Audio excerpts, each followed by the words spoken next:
and welcome back to Sibos TV. I'm Daisy McAndrew, broadcasting live here from the Boston Convention Center at Sibos 2014. Very warm welcome to you.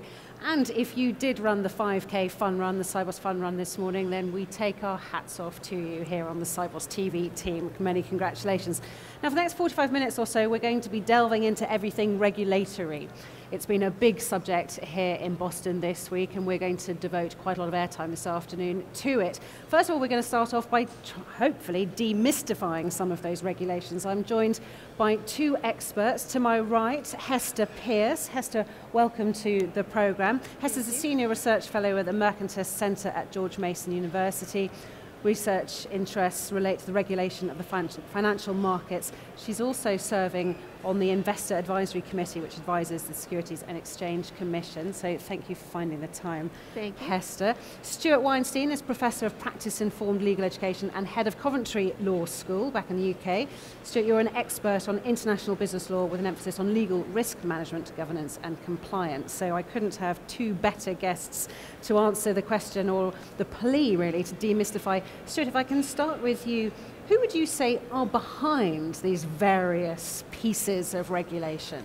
Well, in each country we have different regulators, and in particular we have a set of regulators governed by the European Union in Europe, and then of course in the United States we have the Securities Exchange Commission and the Commodities Futures Trading Commission.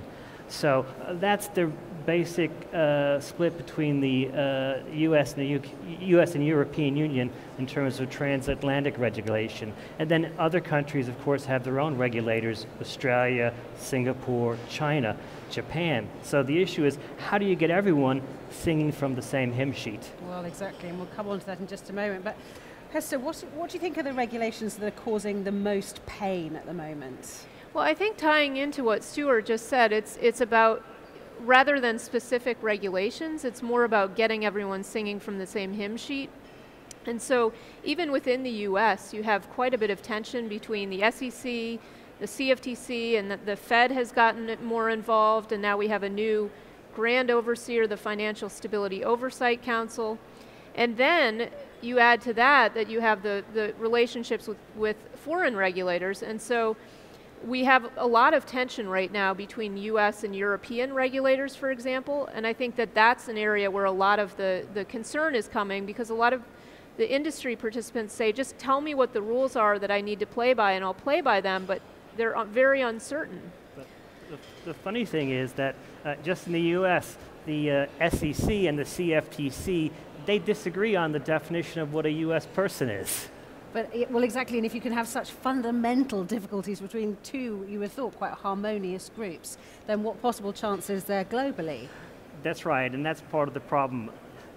The good news is that the G20 will be getting together shortly in November, and if resolution isn't had before then, resolution will be had at that point.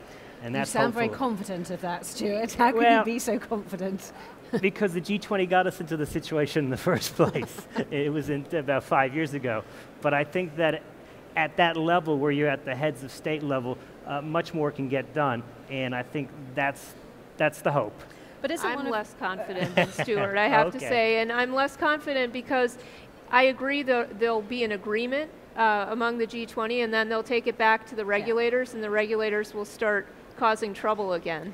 I mean, I know we can't go back to square one and tear up what we have and recreate the perfect system, but let's say we could. Let's say we were three financial gods and we could start again. I don't think we would be starting from where we are now, would we? What would this perfect system be, do you think? Well, a perfect system that I would design would have a lot less government regulation and focus a lot more on getting market participants regulating one another, which would mean that if there were a problem, then the person who caused the problem would bear the loss. So that's how I would design the ideal system. I think from my point of view, the magic word is substituted compliance. If I'm a U.S. business and I comply with all the rules of the United States, that should be good enough for Europe and vice versa. But isn't one of the problems, as we've already mentioned, political, in that the financial services industry is very important to some countries and it's not very important to some other countries, and therefore the politicians in those countries will treat them quite differently. One will be very protective towards that industry because it's the golden egg, or the goose that lays the golden egg, and other countries won't. So you've got different tensions in different countries, and they're never really going to see eye to eye. Yeah, and I think complicating matters now is just this very public dislike and distrust of the financial industry, and the politicians love to play that up. And so on the one hand, they're trying to protect their own industry, but on the other, they're bringing these big enforcement actions, and that also adds a new element of uncertainty. Yeah, and I think some of the fault lies also with the lawyers, for lack of a better... Do you mean lawyers and lobbyists, or lawyers? Lawyers in particular, I think lobbyists too, but I think in lawyers in the sense that a lot of the problems that arose in the financial crisis was that when there were certain types of, and also the accountants, by the way, when there were certain types of transactions or certain types of bookkeeping that couldn't be done in the United States, the banks would go to, say, London and get an opinion from a legal counsel there and accountants and do something that they couldn't do in the U.S.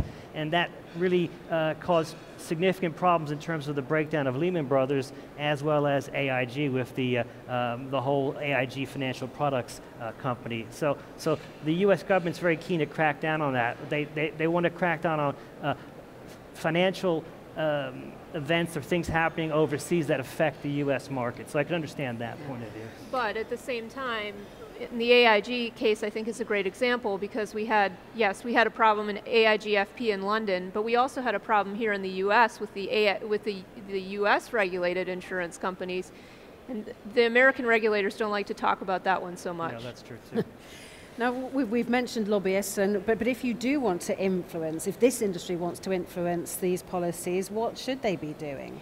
Well, I think that they need to talk to regulators, and one of the things that we discussed earlier this week on our panel was that it's really important to get the people who have to implement the regulations talking to the regulators. So we need to have the technology guys in the room with the regulators to say, yes, you can tell us to do this, but we are going to have to put this into place, and we're going to have to code it, and that's going to mean something very different at the end of the day. And so getting those people involved early in the conversations would be great.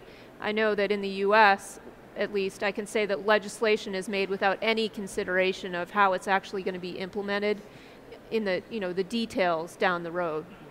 And I think there's been a lot of talk this week about collaboration, and particularly if you're trying to influence either policymakers, political policymakers, or regulators, collaboration as an industry and speaking with one voice must be absolutely crucial. That's right, and one of the issues that one of our colleagues, Michael King, pointed out was that it's not good enough for a banking organization to rely upon a trade association, because the trade association has a very large umbrella. They have to represent the entire industry. Yeah. So as a result of that, they can't really cover the niche points that individual organizations will have, the special concerns that they will have. So you really can't just say, oh, I'm going to leave it to the trade associations. I have to take responsibility in my company for it. But then I suppose what we've been seeing the other extreme, if you don't leave it to the trade association or the umbrella body, and you employ individual lobbyists to lobby your own bank's point of view or your own firm's point of view, you've got far too many lobbyists perhaps doing slightly different,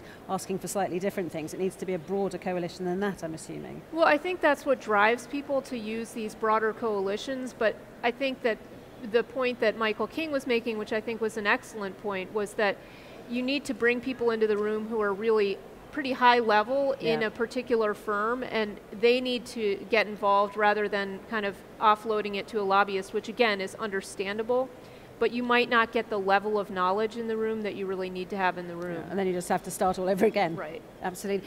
Stuart, tell me about the research grant that you got from SWIFT. I think you've been researching around this area. What in particular my research grant involved was the issue of over-the-counter derivatives and regulation in both the European Union and also in the United States, with particular regard to the issue of extraterritoriality. What was it? The expression is, some people say, well, the U.S. regulator sees the entire world as its territory and everyone else just has to lump it. And that's the issue that I was dealing with, is how far is too far? When is the U.S. overreaching perhaps in its regulation? And that's an issue that I've been dealing with and have been focused on the regulation. To me, it's an interesting question because, you know, where does the end of U.S. jurisdiction, you know, start and the rest of the world picks up? And I think these days the answer is that's not clear. Maybe Hester might have a view on that. I think we're going to have to leave that question hanging in the air with a pregnant pause. But thank you so much, Hester Pearce from George Mason University and Stuart Weinstein from Coventry Law School. We're going to be sticking with regulation after this short break.